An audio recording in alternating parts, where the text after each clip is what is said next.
Aniya na ang mga dagkong balita sa Balitang Bisdak karong Miyerkules.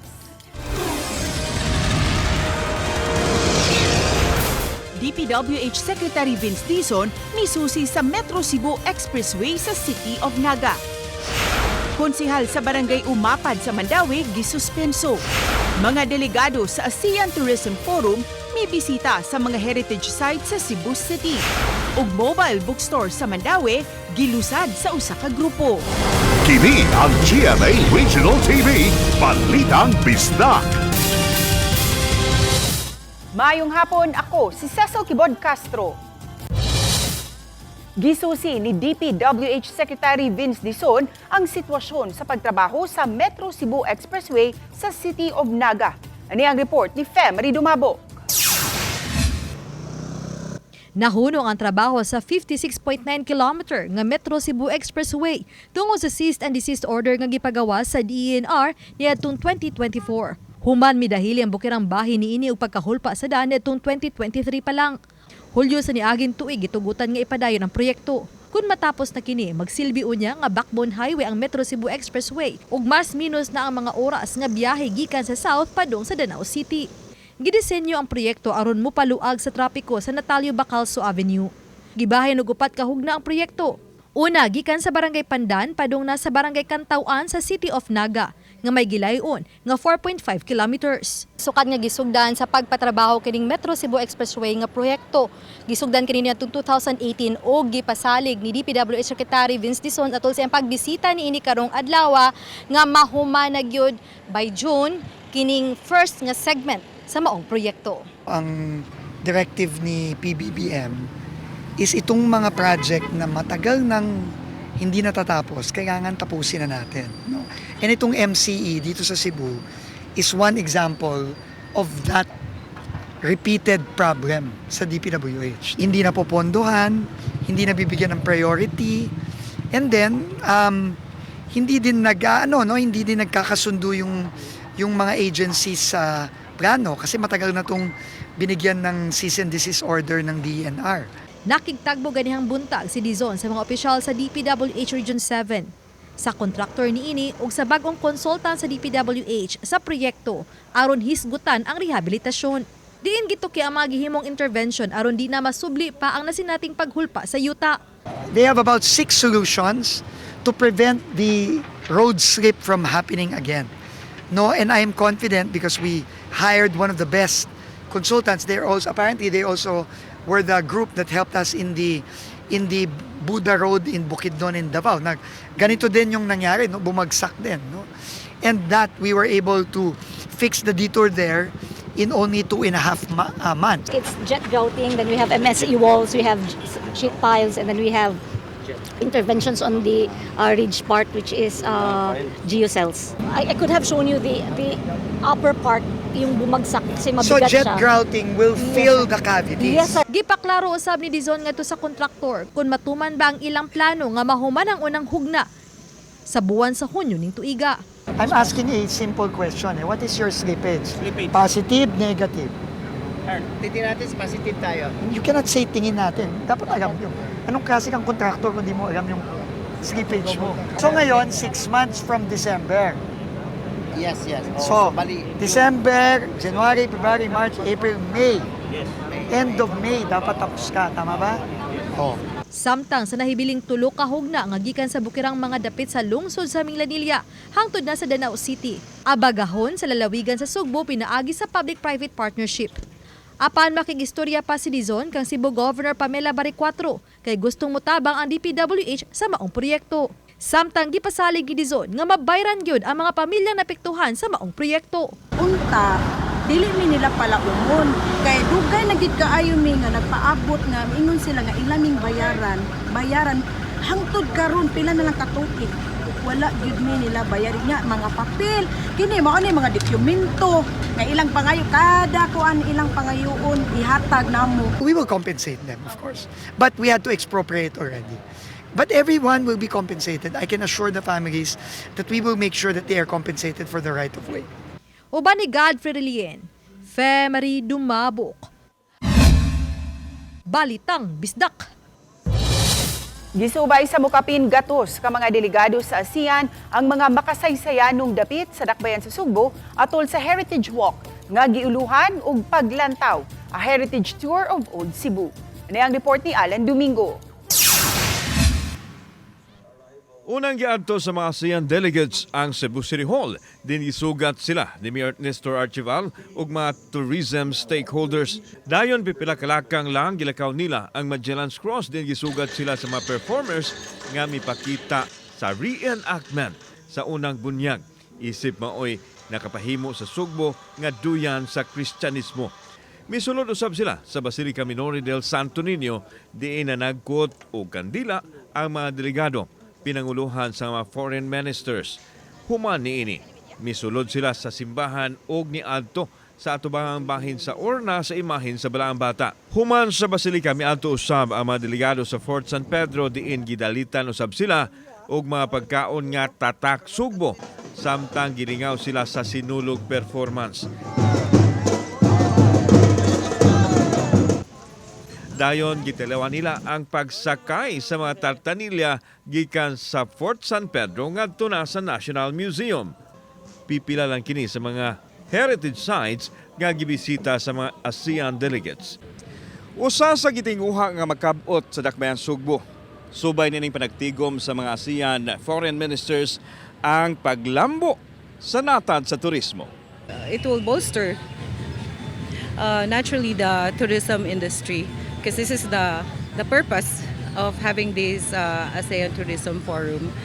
Gilauman sa lokal nga gamhanan nga maghatag og maayong kalambuan ang pagbisita sa mga ASEAN delegates sa syudad sa Sugbo.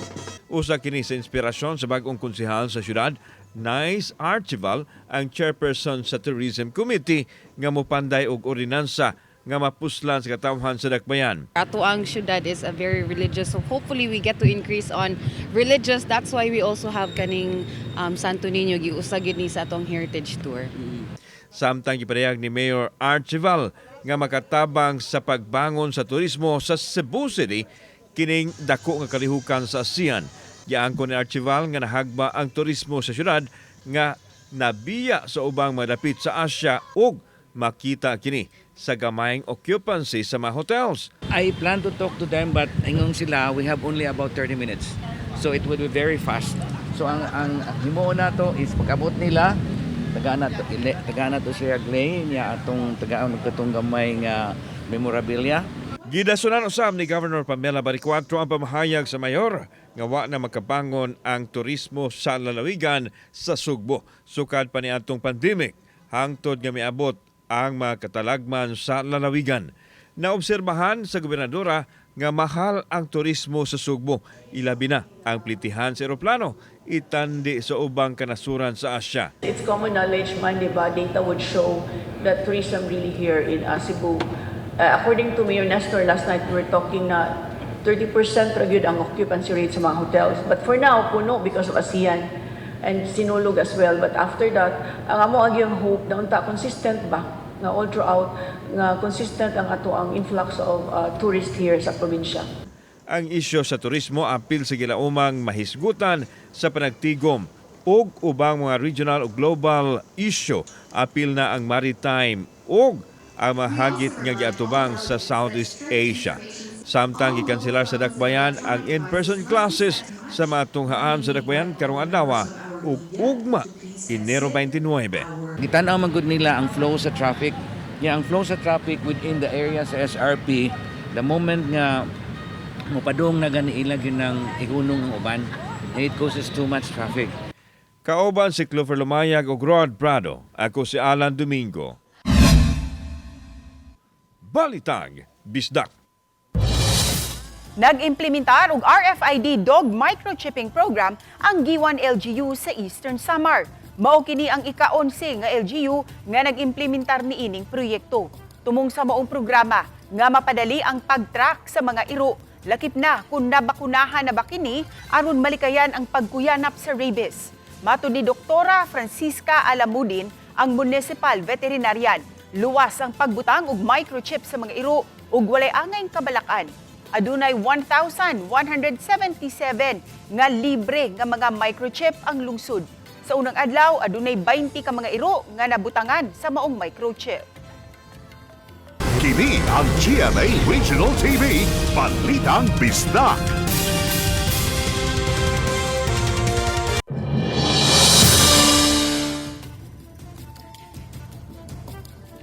Ning mga orasa atong kumustahon ang labing uwahing sitwasyon atol unya sa pagbukas sa ASEAN Tourism Forum 2026. Ano ang live report ni Luan May Rondina. May? Says all systems go na alang sa official opening sa ASEAN Tourism Forum 2026 nga ipahigayon karong alas 7 sa gabi dinhi sa Liberty Shrine sa Mactan. Ang inyong makita karon sa screen mao ang mga batang arnisador sa Lapu-Lapu City nga mupakita unya sa ilang kahanas sa Filipino Martial Arts nga arnis atol sa programa karong gabi. Ning mga orasa nag-anam-anam na usab pagpangabot ang mga delegado gikan sa 11 ka mga ASEAN member states lakip na mga international media. Di mo menos sa 1,500 ka mga delegado ang mutambong sa kalihukan karong gabi. Si First Lady Liza Araneta Marcos ang mutambong sa mong kalihukan, inay si Presidente Bongbong Marcos Jr. nga mo'y unang nadawat nato nga kasayuran. Wala pa'y gihatag nga pagpasabot ang Malacañang kabahin ni ini. Hinuon manguusab sa pagbukas unya sa ASEAN Tourism Forum si DOT Secretary Cristina Garcia Frasco. Subay ni ini higpit ang seguridad nga gipatuman karon dinhi sa sulod ug sa gawas sa Liberty Shrine sa Mactan. Samtang kaganihang buntag, opisyal na usab nga gibuksan ang ASEAN Travel Exchange sa Mactan Expo. Di mo menos sa 600 ka mga foreign buyers o local sellers sa Cebu ang nisalmot sa Association of Southeast Asian Nations o ASEAN Travel Exchange 2026 nga gipahigayon sa Mactan Expo. Kini naglakip sa 271 ka mga buyers gikan sa 50 ka mga nasod, 124 ka mga sellers ug 222 ka mga exhibitors. Si DOT Secretary ang nanguo sa opening ceremonies uban sa Minister of Tourism sa nasod sa Indonesia, ASEAN Tourism Association President, Tourism Promotions Board ug mga opisyal sa Lapu-Lapu City. Nunot ni ining duha ka mga dagkong kalihukan karon dinhi sa dakbayan sa Lapu-Lapu na sinati usab ang paghuot sa dagan sa trapiko. Busagi kinahanglan gayon ang taas-taas nga pasensya ilabi na ni adtong mga nagmaneho karon sa ilang mga sakyanan paingon dinhi sa Liberty Shrine sa Mactan. Ug so far ses mo kana ang latest gikan dinhi sa Lapu-Lapu City. Ses, Dagang salamat, Luan May Rondina. Gibisita o gisusi ni Department of Public Works and Highway Secretary Vince Dizon ang sitwasyon sa Mananga River sa Barangay Lawaan 2 ug sa San Isidro sa dakbayan sa Talisay. Gumikan sa naangkon niining epekto gikan sa pagkuso-kuso sa bagyong Tino sa milabing tuig. Gimando ni Dizon nga palapdan ug paladman dayon ang sapa sa dili pa moabot ang panahon sa ting-uwan. Kagahapon sa hapon Martes, gisusi sa kalihim ang Butuanon River habig sa Barangay Binaliw ug Bakayan sa dakbayan sa Subo. Gihulagway ni ini nga piot ug gamay lang ang agianan sa tubig sa Butuanon River sa duha ka mga barangay. Nabantayan usab ni Dizon nga may nakaali nga mga istruktura sa agianan sa tubig. Hinuon pangitaan nila kini og paagi nga dili kinahanglan nga adunay mademolish nga mga istruktura. Nagplano usab si Dizon nga susihon ang ubang sapa sa Kutkot River sa lungsod sa Liloan ug Compostela ug mga sapa usab sa Danau City ug sa lungsod sa Balamban nga apektado sa bagyong Tino. Nakigtagbo usab ang kalihim sa mga mayor sa maong mga lugar aron mapangitaan ug kasulbaran ang suliran.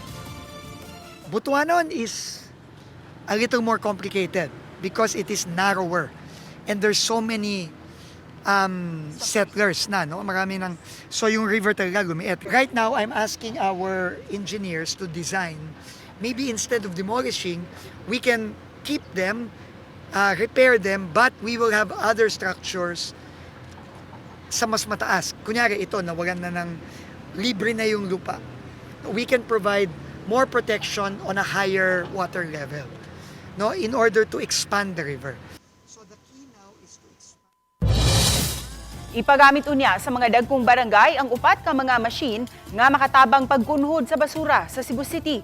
Mao kini ang kasamtangang gigamit sa carbon market. Gipahibaw ni Cebu City Mayor Nestor Archival nga adunay pribadong individual nga gikan sa Bacolod City ang nagpagamit sa tulo ka mga shredding machine ug usa ka composter. Nagamit na ang duha ka mga machine diha sa carbon market. Diin ang 16 ka mga sakong basura gikan sa maong merkado gipira-piraso nga nahimo na lang tulo ka sakong basura ug ang usa ka shredding machine ang napasuwayan usab sa Barangay Kamputhaw. Dako ang pasalamat ni Archival nga naa ang mong mga machine aron makunhuran ang mga basura sa Cebu City nga malabay ngadto sa landfill. Laing buot ipatuman sa mayor ang paghigpit na sa segregation o ang pagbahin sa mga basura sa malata gikan sa dili malata. Kini human nakasinati og krisis sa basura ang Cebu City human sa insidente sa Binalyo Landfill Trash Line. No, wala. Wala siya white terms. Can you just imagine somebody from outside Cebu is helping us? Unya, naay mga tao sa atong Cebu magsigig duot na to. I think that's unfair. Bacolod City. We need to start to doing things right. How? We need to bring down the volume of waste that's going to the landfill. Angol ang angka sa usa ka motorsiklo human kini matumba sa dihang mibangga ngadto sa gisundan nga sakyanan. Nahitabo ang disgrasya sa National Highway sa Barangay Lawaan 1, Talisay City. Matod sa traffic police nga nagsunod ang magtiayong sakay sa motorsiklo sa usa ka SUV nga sakyanan. Sa dihang kalit nga mipadong sa inner lane ang motorsiklo, wa kabantay ang magtiayon nga padong muliko patuo ang sakyanan. Hinungdan nga mibangga ang motorsiklo ug tungod sa impact na nga tumba ang sakay niini. Daling gida sa tambalanan ang naangol nga angkas. Samtang nagkasettle ra ang duha ka mga habig. Pahinumdum sa kapulisan nga magbantay sa mga signal light sa matag sakyanan nga gisundan ug katapad. Samtang siguroon usab nga naka-signal light una muliko. Gitukod sa Cebu Provincial Government ang Provincial Task Force on Marine and Agri-Food Safety. Kini aron mapalig-on pa ang food safety governance, maprotektahan ang panglawas sa publiko ug aron mapadali ang pagresponde sa food-related risks sa tibuok probinsya. Sagad sa mga pagkaon nagikan sa uma ug pangisda ug di kalikayan ang posibilidad nga adunay mutumaw nga risgo gikan niini. Gitahasan ang PTF MAFS nga maoy mupugong, mag-monitor, mususi ug mo-coordinate kabahin sa food safety risk sama sa foodborne illness clusters, contamination incidents ug marine-related hazards sama sa red tide ug fish kill. Kini ang GMA Regional TV, Balitang Bisdak. Kini ang GMA Regional TV, Balitang Bisdak. Gilamoy sa kalayo ang usa ka pribadong tubuhan sa Barangay Pulambato, Bugos City. Kuha kini nga video ni The Wild Harvest. Makita sa video nga daling gitabang sa mga tao ang pagpaw sa kayo. Matod ni SFO1 Julius Luna, Chief of Operations sa Bugos City Fire Station, nga nadawat nila ang alarma sa sunog alas 6:17 kagabi ug napaong kini alas 7:07 sa gabi. Padayon pang giimbestigar sa mga bumbero ang danyos, ang hinungdan ug gidakon sa luna sa katubuhan nga nasunog. Gisaulog sa Our Lady of Consolacion sa lungsod sa Sambuan ang Sinulog sa Bato 2026. Lakip sa reliyosong kalihukan, mo ang pagsug, isip pasalamat kang Senyor Santo Niño. Laing kulturanhong kalihukan ang street dancing nga gipahigayon alas 3 sa hapon ni adtong Domingo. Sa pagka-alas 6 sa gabi, gipahigayon usab ang Grand Ritual Showdown. Gipahigayon usab ang third Sinulog sa Bato Fishing Tournament nga gisalmutan sa mukapin 50 ka mga mananagat sa lungsod. Ang torneo magsilbing pasalamat sa mga mananagat sa balaang bata sa padayong kapiskay sa ilang panglawas. Taliwa sa mga suliran ug mga hagit sa kinabuhi nga ilang nasugatan matag adlaw sa nilang panagat. Nakuha ni Domingo Cabalida ang unang ganti nga 5,000 pesos ug usa ka sakong bugas. Samtang nakuha ni Edmond Jeromo ang ikaduhang ganti nga 3,000 pesos ug usa ka sakong bugas. Ikatulong dapit usab si Esmerito Belo nga nakadawat og 2,000 pesos ug usa ka sakong bugas. Midawat hinuon og tag 5 ka kilong bugas ang tanang misalmot sa fishing tournament.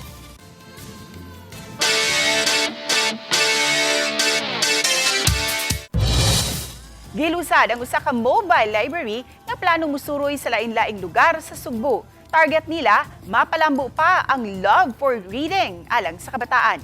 Ang detalye ni Nico Sereno. Malipayong gilusad niadtong Sabado sa mga miyembro sa usa ka civic organization ang ilang mobile library. Gamit ang karaan nga food truck nga gi-refurbish aron mabutangan og mga shelves para sa ubay-ubay nga mga libro.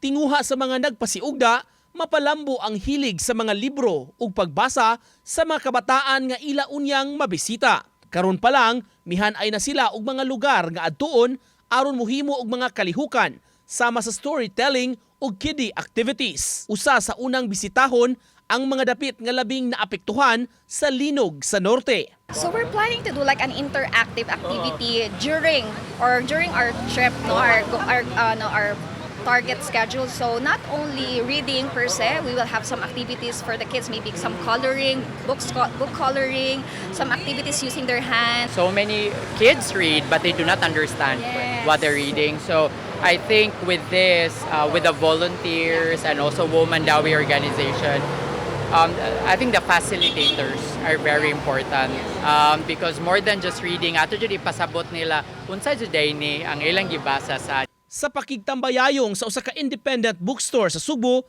lakip sab sa gibida sa Stories on Wheels ang pipila ka mga libro nga ginama sa mga Bisaya nga authors. Buta nga matud pa ang ayang ikapasigarbo. Kani mo namang story very relatable ba sa mga bata kaya tuwa man jud ni. So ganahan ta na sila sang basahon and daghan kay excited sa kayo ang atong mga Cebuano authors. Uban ni Marlon Melgazon, Nico Sereno, Balitang Bisdak. Nakurat ug naguol ang mga tao dihang nakita ang usa ka bata nga gibiyaan lang sa National Highway sa Dawis, Bohol. Matud sa mga saksi, nag-inusara ang batang lalaki sa kilid sa karsada sa barangay Tabalong hapon ni adtong Martes. Nabalaka sila tungod kay daghan ang mga miaging sakyanan sa lugar. Usa sa mga saksi ug mitabang sa bata si Donna Marie Adaptar, human kini niya maagian. Matud ni Adaptar, miabot raw usab ang ginikanan ug mikuha sa ilang anak. Sa pakisayod sa mga anaa didto, ilang nasayran nga nag-away matud pa ang ginikanan sa maong bata. Bisan gikuha na ang bata apan nanawagan ang mga netizens nga ipatawag sila sa DSWD aron manubag sa ilang nahimo. Imbestigahan sa Dawis LGU ug sa DSWD ang maong insidente.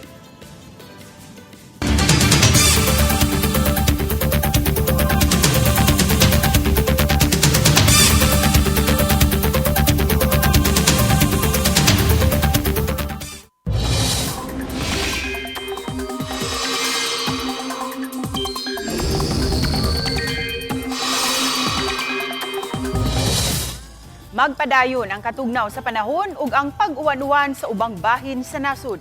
Pabiling nakaapekto sa nasud ang amihan ug shearline. Subay sa rainfall forecast sa Metro Weather, ubos ang kahigayunan nga uwanon ang Eastern ug Central Visayas. Apan mangandam gihapon sa kalit nga mga pag-uwan-uwan. Posible gihapon uwanon ang ubang lugar sa nasud. Gisuspenso sa ombudsman ang konsihal sa Umapad, Mandawi City nga gireklamong nakaingon nganong wa masweldohan og pipila ka buwan ang mga trabahante sa barangay. Ni ang report ni Nico Sereno.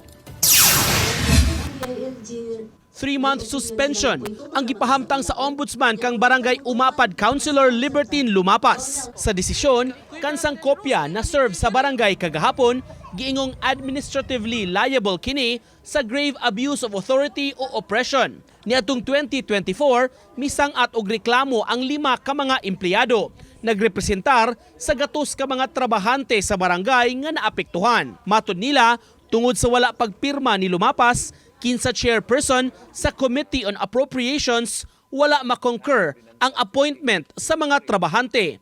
Wala sila makasweldo sulod sa 8 ka buwan, Enero hangtod Agosto 2024.